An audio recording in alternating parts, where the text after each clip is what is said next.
El siguiente panel, agropecuario, industria agroalimentaria y exportaciones.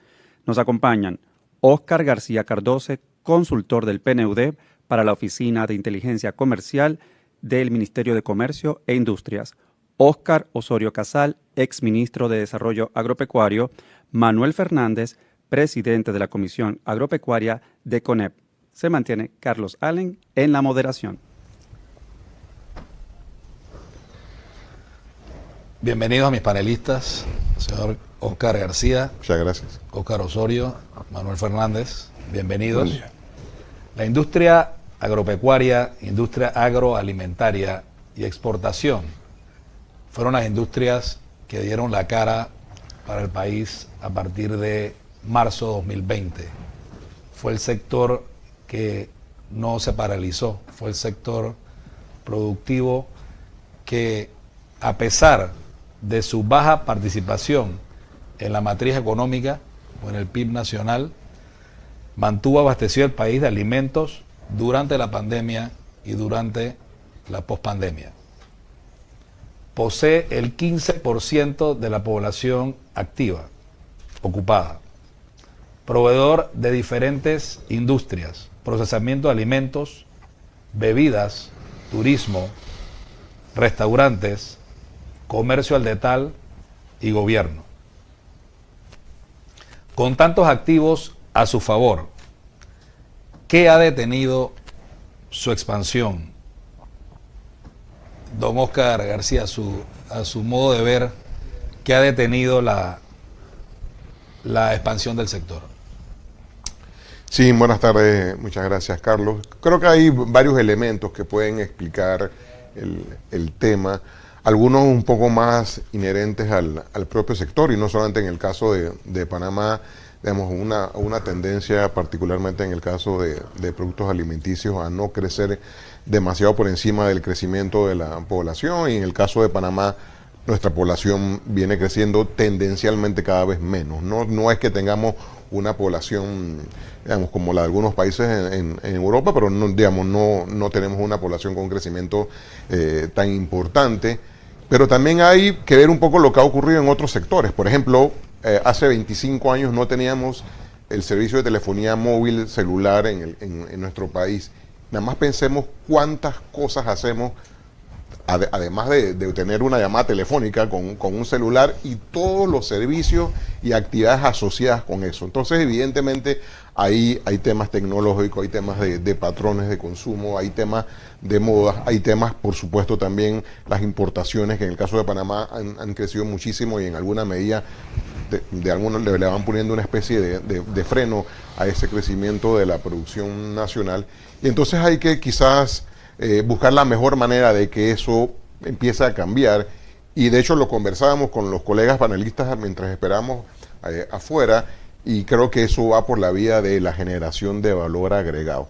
No, eso yo creo que empieza por ejemplo, a hacer a un lado la limitación esa del crecimiento de la población, y empezamos a ofrecer sencillamente nuevos productos que tienen una mayor durabilidad en el mercado, que no están sujetos a las variaciones de precios internacionales.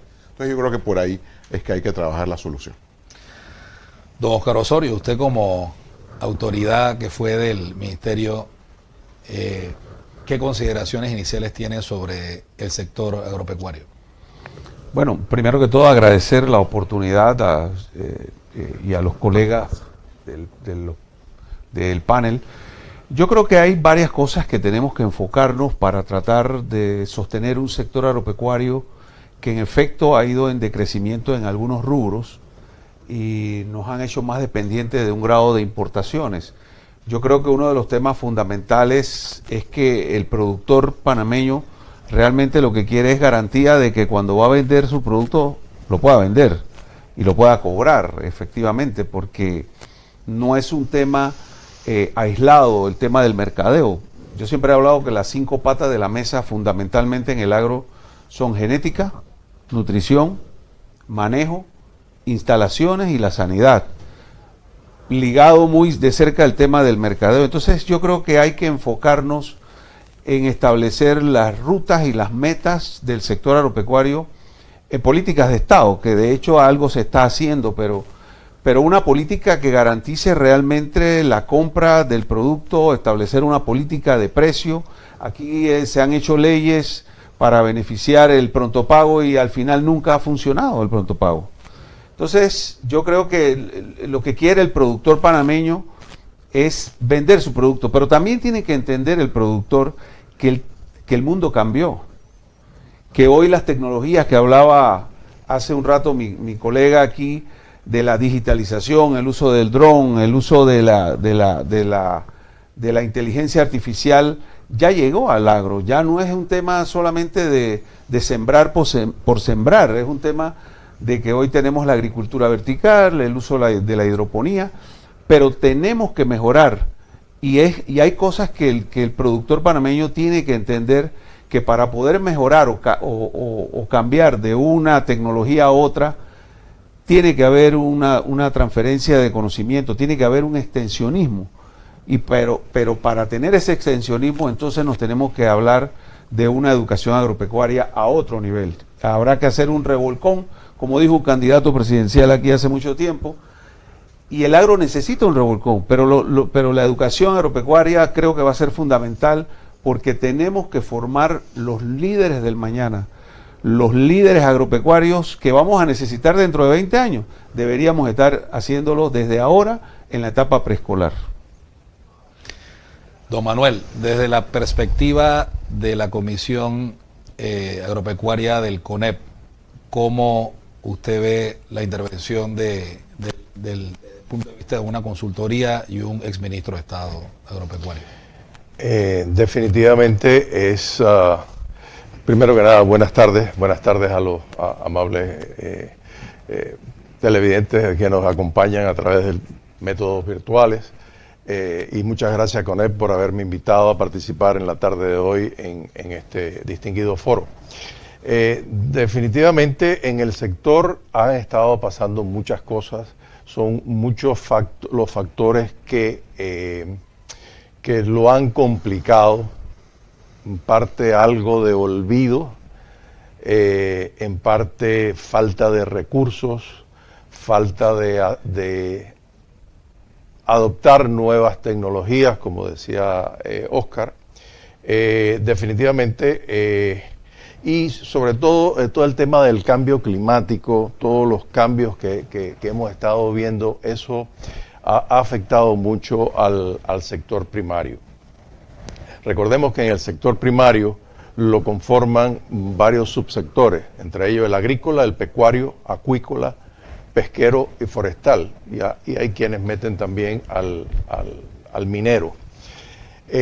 Dentro de todo este universo hay que tener en cuenta que es muy importante la adopción de las nuevas tecnologías para poder enfrentar adecuadamente el cambio climático, poder estar en consonancia con los objetivos de desarrollo sostenible, con la economía circular, con todas las nuevas cosas que están hoy día en boga.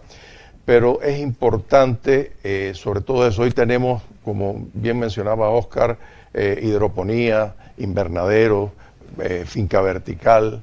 Hay muchos cultivos que no se puede, que son a cielo abierto, que no se pueden hacer en estas modalidades, pero sí se pueden adoptar tecnologías acordes a esos cultivos, el uso de drones, agricultura 4.0, etcétera. O sea, pero el tema, el meollo de todo esto y la pequeña traba, que no es tan pequeña, que es bastante grande, es que todas estas tecnologías necesitan recursos.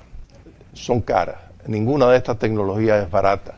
Son tecnologías que necesitan de los recursos necesarios para poder adoptarlas. Y esa es una de las cosas de la cual adolece enormemente el sector. Lamentablemente en Panamá no tenemos una banca de fomento como tal. El único que hace un poquito de fomento es el Banco de Desarrollo Agropecuario. Y el resto de la banca es banca comercial, donde si tú vas a ir a pedir $100, el banco te dice, perfecto, te presto los $100, pero ponme 150 aquí en efectivo o en un bien de que me sirva de garantía. Ya ahí mismo se traba el asunto. Es por eso que en la comisión, primero en la mesa, en la mesa agropecuaria, en las conversaciones de alto nivel, presentamos varias propuestas, sobre todo dos de ellas que entendemos nosotros que son muy importantes, que es el tema de las garantías, de fianzas de garantías que puedan ser suministradas a nuestros productores, que le ayuden a conseguir apalancar esos préstamos bancarios. Y la otra es una educación financiera, o sea, nuestros productores no saben preparar un plan de negocio, no tienen idea de cómo negociar con un banquero, con un banco, sus préstamos, sus necesidades. Entonces, ese es otro de los programas que presentamos y que ahora, al instalar la Comisión Agropecuaria del CONEP, pretendemos darle seguimiento a todas estas cosas. Don Oscar García, los países más desarrollados son los que exportan y nosotros tenemos la necesidad de diversificar nuestra oferta de exportación. ¿En qué rubros y en qué nuevos mercados podemos enfocarnos? Mira, con el tema de la diversificación es bueno, digamos, manejar alguna información para ver un poco cómo estamos, ¿no? Les puedo compartir que, por ejemplo, el año pasado, el año 2021 completo, Panamá exportó en 387 subpartidas arancelarias, que es un número que no habíamos exportado desde el año 2016. O sea que hemos venido avanzando o recuperando parte del terreno perdido, quizás porque antes, en algunos años, habíamos llegado hasta 400 y un poquito más de subpartidas arancelarias, ¿no? Que ya está bastante más cerca de lo que son productos específicos. En cuanto a mercados de destino, por ejemplo, el año 2021 terminamos con envíos a 97 destinos. Nunca antes habíamos enviado a tantos destinos. Y en particular, y un poco retomando el tema de que hay que también entender los patrones de consumo, los alimentos funcionales, los alimentos que refuerzan el sistema inmunológico, ahí se mencionan pues el caso de los camarones, el caso, por ejemplo, del jengibre, está el caso de los chocolates. Para hablar de chocolates, que es un valor agregado que se le da al cacao. Chocolate Panamá había estado exportando en los últimos años, pero básicamente se exportaba a través de la zona libre de Colón. Por primera vez en los últimos años se ha exportado a 3 mercados adicionales, más allá de la zona libre, que luego se pierde la trazabilidad de cuáles son los destinos finales, ¿no? Entonces, creo que debemos sentirnos de alguna manera, no satisfechos, pero sí entusiasmados con lo que estamos haciendo. Puntualmente, yo creo que tenemos unas oportunidades muy buenas en el Caribe. El Caribe ciertamente en varios productos tiene un arancel externo común. Nosotros no somos parte de CARICOM, pero hay países, hay islas que no son de CARICOM, y quiero mencionar el caso muy reciente, por ejemplo, de una gira comercial exitosa que se hizo a Curazao, donde ya se empezaron a exportar, por ejemplo, a enviar contenedores con piñas, se empezó a enviar agua embotellada. Y tenemos una excelente conectividad con los países del Caribe, tanto marítima como aérea. Entonces ahí hay oportunidades que yo creo que son importantes, particularmente en el caso de productos alimenticios que nosotros producimos. Hay una fuerte industria del turismo que necesita en esos países de estos insumos. Yo creo que por ahí hay como unas pistas que podemos seguir, pero realmente las oportunidades para Panamá son muy amplias. Panamá en este momento tiene con 60 países, con 60 socios comerciales, acuerdos de libre comercio, de asociación, de alcance parcial, de diferente naturaleza, pero que nos da acceso a un mercado súper amplio. Es importante conocer eso, ¿no? Manuel hablaba del tema de capacitación a los productores. Parte de la capacitación también es entender un poco las señales del mercado, dónde están las oportunidades de negocio.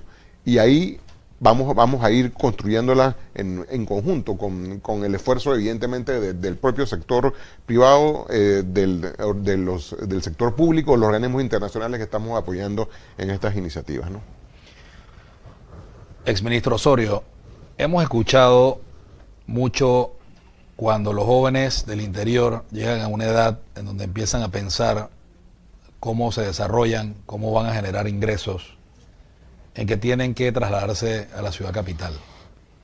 Eso es una un mito que escuchamos desde hace mucho tiempo y que se ha convertido de alguna manera en una realidad. ¿Cómo revertimos la migración del campo a la ciudad y hacemos atractiva la permanencia de los jóvenes en el sector agro, garantizando con ello la dotación de la fuerza laboral del sector que ha abastecido de alimentos a la población del país? Bueno, en realidad esto es un tema que es de arrastre. Fundamentalmente ha existido la migración del campo hacia las ciudades desde hace muchos años porque los jóvenes que se gradúan no ven en el sector los valores de sus salarios que hagan atractivo realmente eso, pero parte de la educación en sí agropecuaria le ha faltado ese componente de crear ese liderazgo, de esa pasión en los jóvenes para poder inmiscuirse en los temas agropecuarios y poder levantar la mano y poder opinar en temas relacionados con el sector agropecuario. Hay grandes controversias hoy en día porque la minería le está robando al sector agropecuario parte del trabajador. Obviamente gana mucho más plata. El sector turismo ha hecho que muchos ganaderos y agricultores vendan la tierra para complejos hoteleros. Obviamente también eso ha encarecido un poco y hemos perdido ese tema. Pero yo creo que hay que hacer varias cosas. Uno, a mi juicio, los programas de apoyo, como lo que fue Panajuro en su momento, donde se apoyaba al sector de la juventud rural, con pequeños préstamos para hacer proyectos pequeños en sus casas, en sus fincas. Yo creo que aquí nosotros no tenemos, si juntamos un grupo de profesionales en el agro, no tenemos cómo conseguir un dinero para poder, tenemos las mentes, tenemos el conocimiento, pero no tenemos acceso al crédito. Quizás no tengamos la tierra, pero necesitamos programas que también hagan que los profesionales nos metamos a producir la tierra. O sea, es un tema de hacer y de transferir el conocimiento, pero también de contribuir. Hay otros planes y programas que pudiéramos hacer con la educación agropecuaria y es garantizar que el joven llegue a los niveles de empoderamiento tecnológico para que compita con los grandes profesionales de otros países. Pero si no tenemos esa educación agropecuaria, muy mal vamos a tener profesionales que quieran quedarse en el sector. Cuando un joven se gradúa en agricultura, ya sea un ingeniero agrónomo, el ofrecimiento en una plaza de trabajo está entre 700 y 800 balboas. No es un salario adecuado. Pero si hoy en día una persona acaba de aprobarse lo del tema del salario mínimo para la construcción y ganan 1.200, 1.300. Entonces, ¿qué queremos? ¿Que los jóvenes agropecuarios se vengan a la ciudad a ganar más plata o queremos hacer que se queden en sus ciudades? Pero no se crean que el joven del campo también tiene internet, Instagram, Twitter, tiene Facebook, tiene todo lo que tiene, pero necesita mucho más. O sea, necesitamos hacer que la empresa privada también se meta junto con el Estado, junto con los propios productores, a crear empleo en el sector agropecuario para que no haya esa migración. Pero el problema es que estamos teniendo una migración porque cada día uno de los problemas más fundamentales que tenemos es el empleo.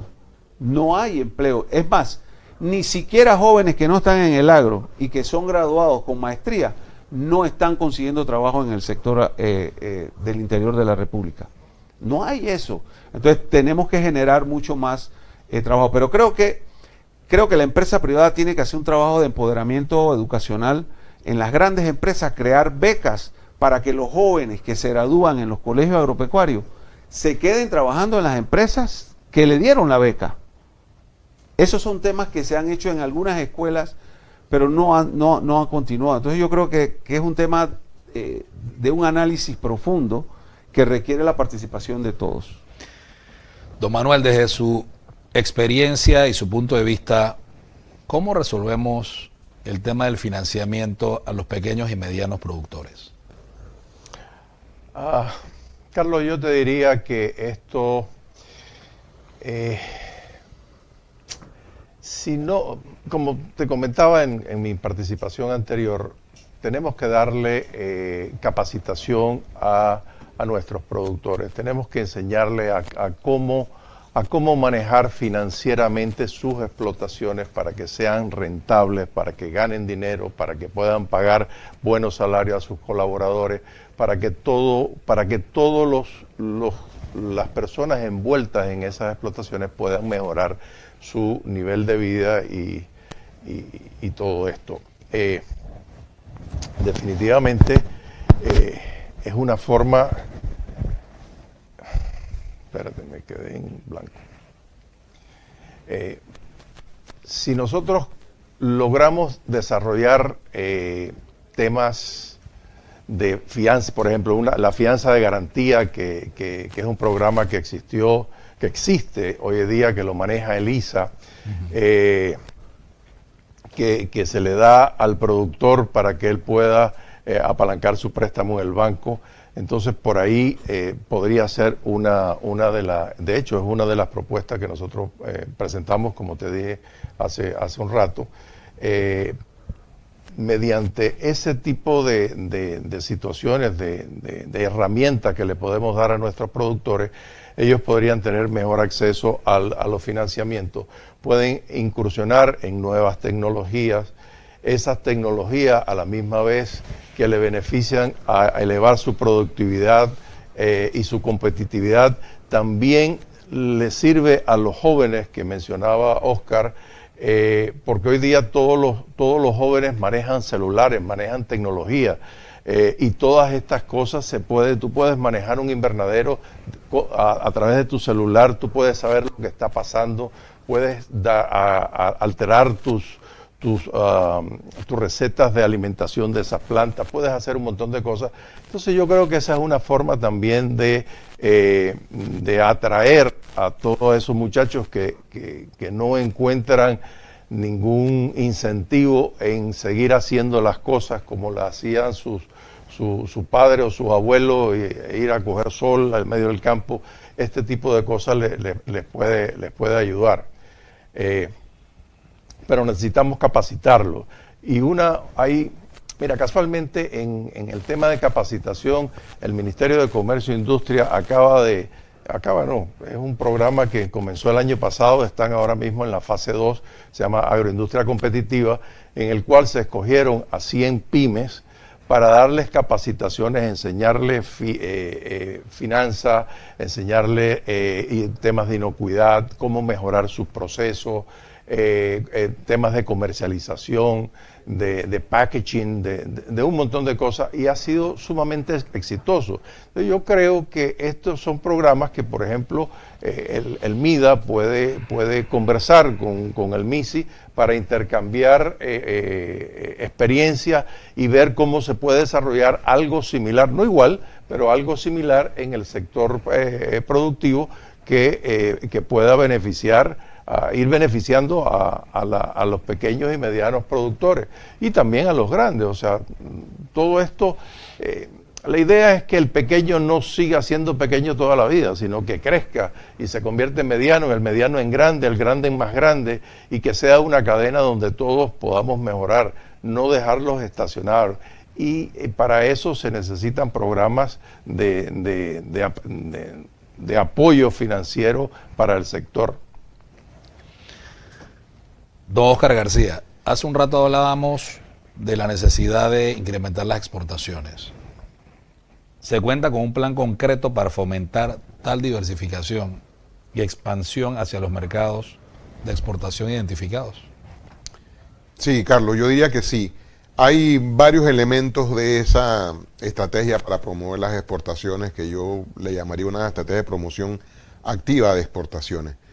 Primero, es algo que ya se vino haciendo desde las últimas administraciones, ir consiguiendo accesos ampliados, accesos más seguros a los productos panameños en los diferentes mercados internacionales, y ya comentaba que tenemos 60 países con esos accesos preferenciales para productos panameños.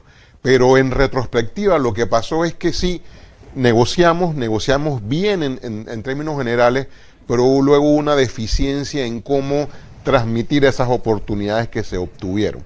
Por ejemplo, a través de la plataforma que se ha creado en la Oficina de Inteligencia Comercial del MISI, Intelcom, se ha tratado de hacer visibles esas oportunidades. Entonces sí, hay que negociar, hay que tener acceso, pero hay que también divulgar cuáles son las oportunidades para que de alguna u otra forma, particularmente exportadores potenciales, se conviertan en exportadores reales en este momento.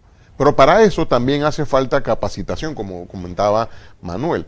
Capacitación en temas técnicos, en temas de mercadeo, y capacitación particularmente en el caso de productos agrícolas o de agroindustriales de alimentos, capacitaciones sobre las exigencias de los mercados internacionales, que son tanto exigencias oficiales de las autoridades sanitarias de esos países como a veces exigencias de clientes en particular, que van más allá de lo que pueden exigir sus autoridades. Hay que hacer promoción y en este caso hay un tándem, digamos, MISI, ProPanamá, para hacer la promoción internacional, la participación en ferias y demás. Y yo pensaría que el único elemento que todavía hay que trabajarlo de verdad, porque no está en el nivel que debería, es un poco cómo involucrar al servicio exterior panameño, que es el que está físicamente presente, esos agregados comerciales que están en diferentes ciudades, cómo nos pueden proporcionar información de las características de la demanda, cuál es el canal de comercialización de un producto, cuáles son las características, los empaques que se utilizan, etcétera. Esa parte creo que está pendiente y sin duda se está tratando de atender. Esos 5 elementos creo que son los que empiezan a explicar probablemente un buen desempeño exportador que tenemos en Panamá, con cifras, por ejemplo, cifras recientes que llegaron hoy en la mañana del primer trimestre de este año. Panamá ha exportado 10% más que el mismo periodo del año pasado, pero si quitamos cobre, que sabemos lo positivo que son las cifras de cobre, porque de alguna manera te distorsionan el resultado total, entonces el resto de los productos han crecido 18%. Entonces como que el camino está dando resultados y sencillamente hay que seguir por ahí y en este caso involucrando al servicio exterior panameño. Señor exministro, desde la matriz económica agropecuaria, el sector bovino es uno de los que más pesa y tiene 2 grandes desafíos: la productividad y trazabilidad. ¿Cómo resolvemos esto? Bueno, yo creo que el sector carne es un sector sumamente importante para Panamá, pero creo que en primer lugar está el sector avícola, que aporta mucho más que el sector carne. Pero yo creo que estos 2 temas fundamentales, productividad y trazabilidad, en primer lugar, tenemos que elevar la productividad. El mundo, dentro de unos años, en el año 2050, ya no seremos 7.500 millones de habitantes, seremos 9.500 millones de habitantes. Un 70% más de producción habrá que tener en la misma tierra, porque las hectáreas no paren. Lo único que se puede hacer es elevar la productividad. Pero para elevar la productividad tenemos que prepararnos de manera tecnológica para producir semillas, para producir genética, para producir alimentos en el mismo espacio de tierra. Pero tenemos que entrar en un programa, como bien decía Manuel, un programa de docencia para ayudar al pequeño productor. Porque el gran productor tiene cómo enfrentar esta realidad financiera y tecnológica.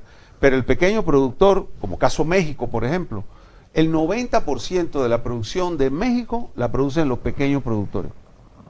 Pero hay que organizar a esa gente, hay que educarlos en el sentido de acompañarlos para que sepan hacer sus planes de negocio, sus planes y proyectos para poder crecer en el agro y poder elevar la productividad y no tener una aparición del 40 o el 50% al año, sino elevar al 60, al 65%. Pero ¿cómo lo tenemos que hacer? Con programas sanitarios, con programas genéticos, con programas de extensionismo para eso. Y el programa de la trazabilidad es un tema que ahorita mismo tenemos que terminarlo, porque la trazabilidad la vamos a medir en función de que podamos saber de dónde viene esa carne, de qué productor, cuándo se sacrificó y todo eso. Ese es un programa, como decíamos antes de entrar aquí al proyecto, que requiere, y Manuel lo mencionó, que requiere de muchos recursos del Estado. Así que hay varias tareas todavía que cumplir para que podamos ser, y ojalá tuviésemos más tiempo para hablar más. Dice que el problema, si es la plata, no hay problema porque nunca hay. Don Manuel, sus consideraciones finales de manera breve. Sí, bueno, definitivamente el sector tiene muchas carencias, tiene muchas necesidades, pero si todos nos ponemos, arrimamos el hombro, pues creo que podemos salir adelante. Recordemos que el sector productor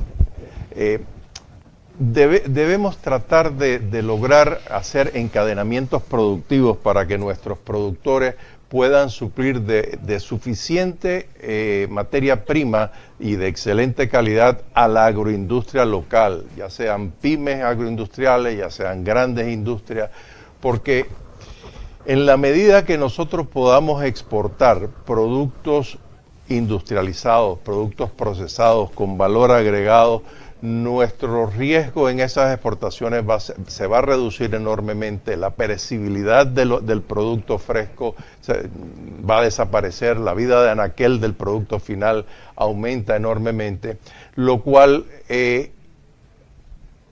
puede lograr que esas exportaciones o ese retorno de divisas sea mucho mayor y a la vez que creamos muchos puestos de trabajo al encadenar tanto el productor con las agroindustrias. Creo que tenemos todavía mucho camino por recorrer, tenemos que seguir conversando, seguir aportando nuevas ideas, debemos estar orgullosos de consumir lo nuestro, el producto hecho en Panamá. Es muy importante que desarrollemos esas campañas, las apoyemos, porque esas son cosas que nos benefician a todos. Quiero darles las gracias a tan distinguidos panelistas y autoridades en el sector agroindustrial. Muchas gracias. Gracias. Gracias a ti, Carlos.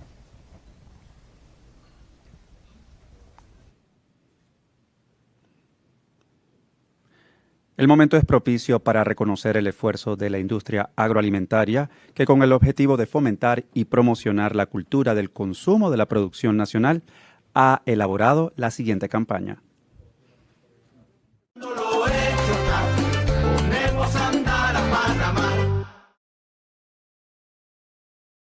Empieza con Carlos, empresario panameño en cuya fábrica se hace la banca, en la que Lucy aprende a sumar con la maestra Sonia. Sonia, cada vez que echa su salsa panameña, le echa la mano a Luis, transportista y proveedor de la planta allá donde vive Pedro, quien al construir con cemento panameño, construye oportunidades para Jorge y su entrenador, quien destapando su agua panameña, destapa el talento de Alicia, la chef panameña que produce los quesos, cuya llamativa etiqueta diseña con orgullo Vicky, y son los que Felipe prefiere comprar a lo buen panameño.